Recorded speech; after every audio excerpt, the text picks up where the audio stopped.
Wait for that to come on. There, I can kind of hear it. All right. I think I'm audible now. Yes, I am. Good to be here. Good to see everyone here. I walked through the hall this morning. On one of my many trips between the back and the front of the church, I decided to go downstairs, and I saw a room full of little kids and a room full of youth, and I rejoiced. Amen. Yes, it's good, and it's good to see them up front. Randy, thank you for bringing them up every month and sharing them with us. Appreciate that. So, one of my passions is reading the Bible and getting people to read the Bible. And if you started when we started this project at the start of the year, you're probably in Leviticus or close to Leviticus. And Leviticus, at first glance, can seem to be brutal. Brutal in the descriptions that are in there, brutal in that you have to read through a bunch of stuff, and it often gets repeated over and over. But keep this in mind as you're struggling to read through Leviticus. You'll notice in verse 1 of chapter 1, the Lord called to Moses and spoke to him from the tent of meeting, right? Get to the other end, and you will get to the other end, I promise you, and it will be worth it. When you start Numbers 1, verse 1, the Lord spoke to Moses in the tent of meeting. So somewhere between Leviticus 1 and Numbers 1, you have something that brings you into the presence of God, right? And the Bible, it stands on its own not only for the theological and the relationship, but as a literary work. And if you start looking for patterns, you will see that Leviticus has 7 sections, and I love the number 7 when it shows up. You have to pay attention. The first in the 7 sections deal with rituals. So you've got rituals at the start, you've got rituals at the end. The second and 6th sections are talking about priests. We got priestly duties here and priestly duties here. The 3rd and 5th sections are about purity laws. And in the center, does anybody know what's in the center of Leviticus? For the Day of Atonement. And that, I believe, is what allowed Moses to go into the presence of God. When you see that mirroring pattern, pay attention. We're going to see a few more of that as we go through today. And we can even stretch this out farther, right? You've got Leviticus in the center of the whole Torah. Genesis, Exodus, Leviticus, Numbers, Deuteronomy. Genesis, all about creation. Deuteronomy is about preparing to go into the new land, right? So Exodus, right? It's the Israelites traveling out of Egypt. Genesis, Exodus, Leviticus, Numbers is about Israel traveling towards the promised land. So we've got, in the center of Leviticus, in the center of the Torah, the Day of Atonement is in the center of the center of the Torah. So it's worth paying attention to. As you struggle through Leviticus, I get your pain. I really do. It's keep in mind that the whole Bible is pointing to Jesus, right? So a few months ago, I was out visiting my friend Bruce, and I don't see Bruce here today. I'm sure Bruce is on that camera or that camera. Wherever you are, Bruce, welcome, and thank you for this. Bruce, the librarian, he took me down to his library towards the end of our visit, and I was looking around at all his books, and he pointed out some that he thought I would like. He knows that he and I share a love of caving. He found me this nice picture book of caves, and I love it. And he showed me a few others that he thought I'd like, and one that he figured I would like is called Jesus Through Middle Eastern Eyes by Kenneth Bailey. And if I get back to here, this book, that book, is a wonderful book. We read the Bible, and we've got our, Pastor Alex talked a while back about frames of how we look at things. And Kenneth Bailey lived in the Middle East for many years. And he studied there, and he took Middle Eastern translations of the Bible and studied that, and he put a lot of thought into this book. This is a book that Bruce would not let me have. And like any kid, what I couldn't have, I had to have. He told me the Cliff Notes, and I was talking with Pastor, mentioned it to him, and Pastor Alex says, yeah, that's a great book. Anything by Kenneth Bailey is good. So if you get a chance, pick it up, find it in the library, wherever you can. It's worth reading. And I'd like to share a few things we've picked out. We were talking, and he was stealing my thunder. Pastor was talking about Bartimaeus. I'm going to call him Bart, because son of filth just does not sound respectful after what all he went through. Jesus is on his way to Jericho. Passing through Jericho, I should say, he's on his way to Jerusalem. And this is shortly before he's going to die, right? And he's met by Bartimaeus. In ancient Middle Eastern cultures, they're known as honor and shame. And what you do is not so much your own individual convictions, but it's more by what the society says is right and wrong, right? You want to bring honor to somebody. We kind of do that. Modern times, we say, don't kick a man when he's down, right? That's a cultural honor shame. It's dishonorable to do that. But back then, the popularity of a guest coming to your town could be measured by how far the crowd went out to meet him. Somebody would say, Jesus is coming. And the townspeople get excited. They run out. They run down the road as far as they can, as soon as they know, so that they can go greet him. So the people traveling, the crowd traveling with Jesus was probably, some of them came with him from Galilee, but most of this crowd would have been from the local area. And as the crowd approached town, Bart was asking what all the hubbub was about, right? He was told that Jesus of Nazareth is here. And Bart immediately cried out, Jesus, son of David, have mercy on me. The crowd just as quickly tried to shush him up. Bart, be quiet, be quiet. He's an important guy. And one thing Kenneth Bailey pointed out was this really could be the prologue to the Passion narrative. You've got Jesus being identified as the Son of David here. At the other end, as Christ is dying, you've got a centurion saying he's the Son of God. Right? So this is all part of this compact. We spend very little time on the prelude to Jesus, and then as his death gets closer, everything gets compacted in here. Those who were in front sternly ordered him to be quiet, but he shouted all the more, Son of David, have mercy on me. It didn't work. Jesus stops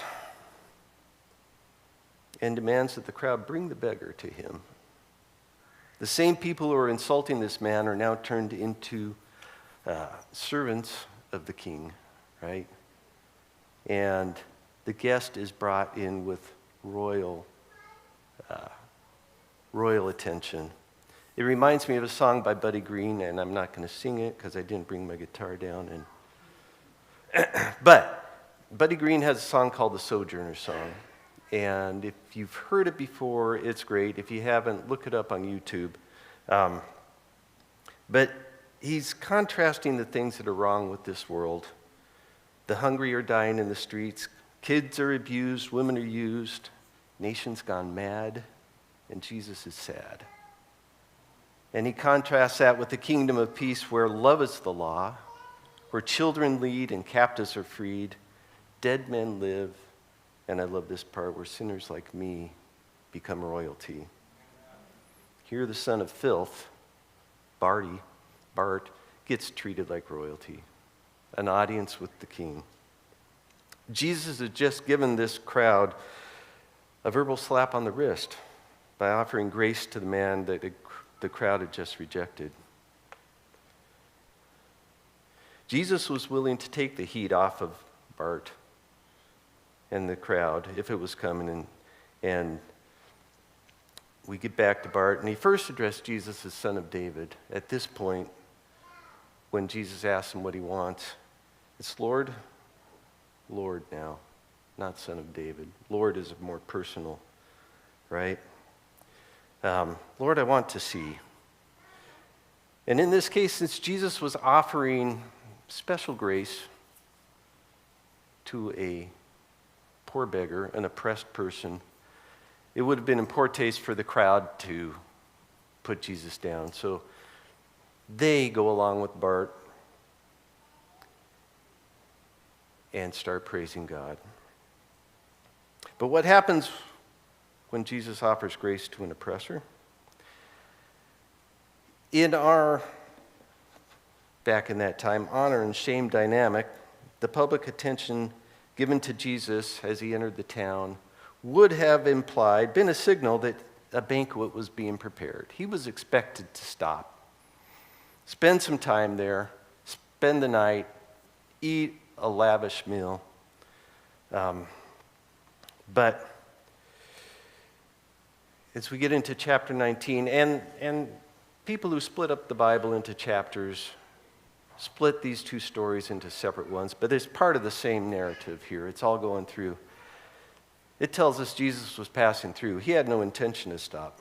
There's not going to be a feast provided by the upper crust, right? Until we get to Zacchaeus. Now here's where some more of this ring narrative, these call it. You can see this. It's kind of small, but you can kind of see the structure of the Zacchaeus story here. You've got Jesus at the start, Jesus at the end, and Jesus right in the middle, right? Just inside of that, we're introduced to Zacchaeus, and on the other end, Zacchaeus repents. And then the crowd, we have interactions with the crowd just inside of that. Zacchaeus goes up the tree, Zacchaeus comes down the tree, and right in the middle, you've got a parable by Jesus. Pay attention to the middle, right? There was a man named Zacchaeus. Let's go through the story. Zacchaeus, the tax collector, had become rich at the expense of his fellow Israelites. Tax collectors were despised, considered unclean, just like any pig running the streets would be. He was lumped in, if they were talking about bad people, they were talking about tax collectors and sinners. Those two went hand in hand. The houses that they lived in were unclean. The food they served was unclean. The dishes that they served it on was unclean. So this crowd hated their chief tax collector, guaranteed. And Zacchaeus knew that he couldn't work his way up to the front of the crowd because Zacchaeus is coming. They would crowd him out. They would not let him up. Had he been an honorable rich man, they would have undoubtedly let him forward to see what was going on. So, what's he do? Zacchaeus runs. Back then, rich men don't run. Grown men don't run. Grown men don't climb trees. You have to hike up your gown to do any kind of running, right? And so it just wasn't done. That was shameful. But he runs up ahead of the crowd. He finds a tree, a sycamore fig tree. It's a perfect place for Zacchaeus because Zacchaeus, being short, how's he going to climb a tree, right? I thought about this. But this tree has branches low to the ground, and defensively, it's got large leaves, so it would be hard for people to see him. And we also know, we're told in the Mishnah, which is a law code book, that these trees were grown outside of town. So Jesus was on his way out. He'd passed through, and the crowd was disappointed. He had refused their hospitality, which is shameful. And that hospitality would have been urged on him a lot. So the scene at the tree needs to be looked at this way. And despite Zacchaeus' hope not to be seen, Jesus looked up in the tree, and if Jesus can see him, guess what? Everybody else can too.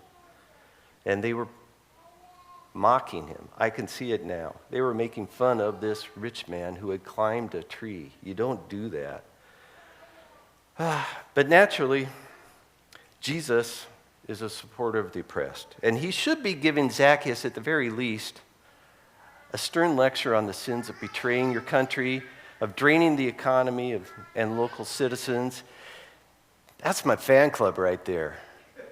Mateo! We love it. Don't be sorry. He should be lecturing Zacchaeus, right? Repent and repay. And then maybe I'll stay at your place. Maybe I'll come see after your house has been purified, because there's a whole thing back in Leviticus on how to purify a house when it's unclean. And such a speech would have earned him the cheers of the crowd.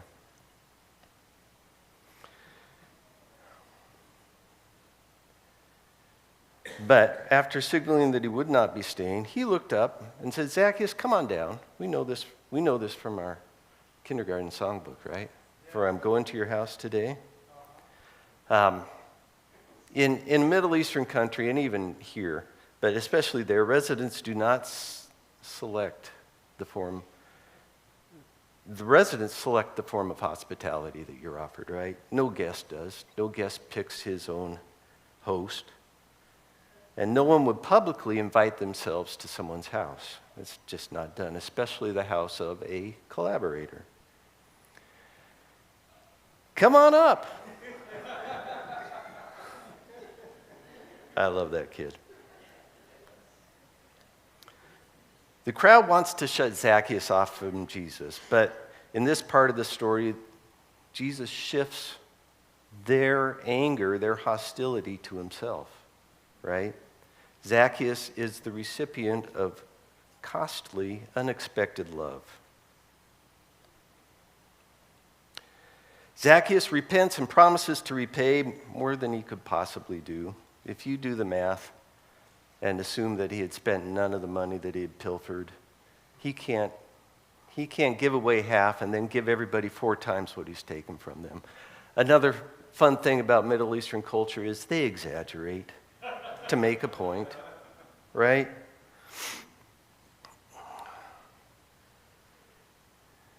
And, sorry. Boop, boop. Technology, you love it.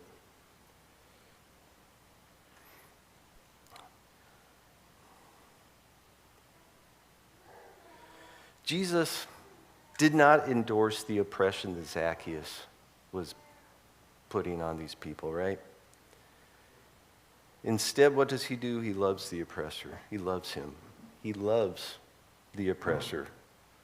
That's something we have to keep in mind. Sometimes it's easy to really not love or even go the opposite end and hate the bad guy, right? And in doing so, Jesus took the wrath of the crowd upon himself. He has gone to be the guest of a sinner. For the Son of Man came to seek out and save the lost, right? In another place, it's the sick that need a physician, not the well. Another story that you may be familiar with. We're going to look at through Ken the Size. It's the story of the woman at the house of Simon the Pharisee. This one comes from a little bit earlier in Luke chapter 7. We have an introduction and a conclusion. Again, 7 parts to this one. The woman's acts are just after that, and right before the end, Jesus replays those acts. And then we have a dialogue with Simon on both sides of the middle, which is a parable. One of the Pharisees had asked Jesus to eat with him. And when he went into the Pharisee's house, he reclined to dine. Okay, this is another good one. In the Middle East, in Jesus' time, there was a certain pecking order established usually by age. Honor your father and your mother, right? Respect your elders, that kind of thing. And before anybody sat down, they all waited for the oldest person to sit down. It was custom. You don't break custom. Notice here, what does Jesus do? Jesus comes in and he reclines. There was a woman who found out where he was going to be eating, and she went there prepared with an alabaster jar of perfume. She had something planned, probably to anoint his head or his hands. But the lack of expected courtesies, which would be somebody comes to your house, you greet them with a kiss and a hug. You give them water and olive oil to wash up with, right? You're walking around on dusty streets. They don't have pavement or concrete sidewalks. So you get to freshen up before you go eat. And to omit any one of these would be a serious faux pas. To omit all of them is a downright insult, right?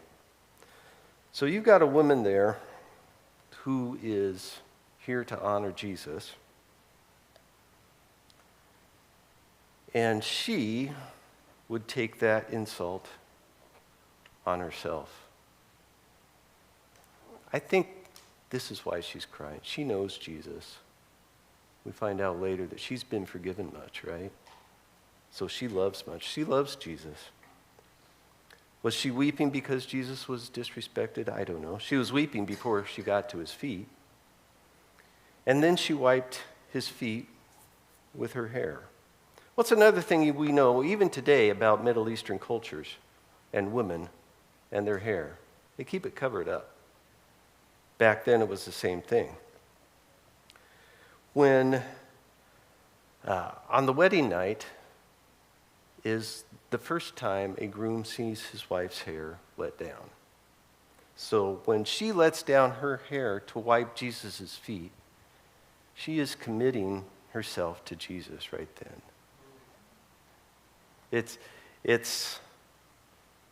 She's married to him, essentially. So she wiped his feet, she kissed his feet, she poured perfume on his feet. Since he was sitting down and reclining, that's all she could get to from her position.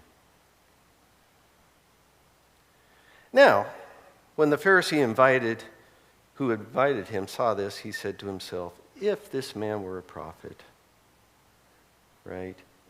If this man were a prophet, he would know who's touching him and what kind of a woman she is, and that she is a sinner. Well, evidently there were 2 types of sinners at this banquet. There were ones that keep the law and there were ones that don't.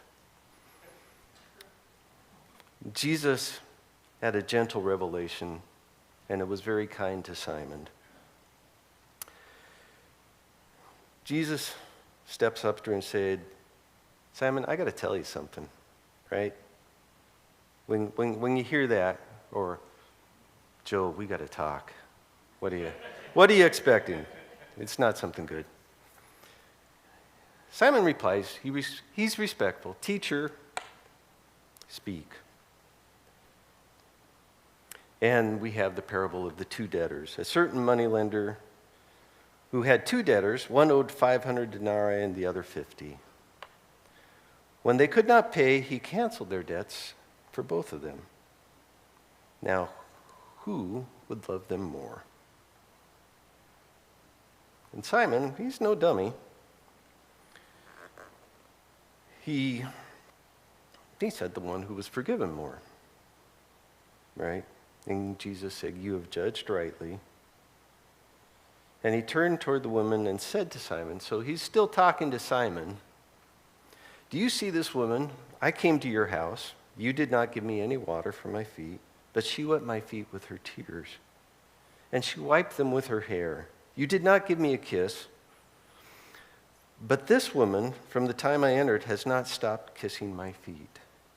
You did not put oil on my head, but she poured perfume on my feet."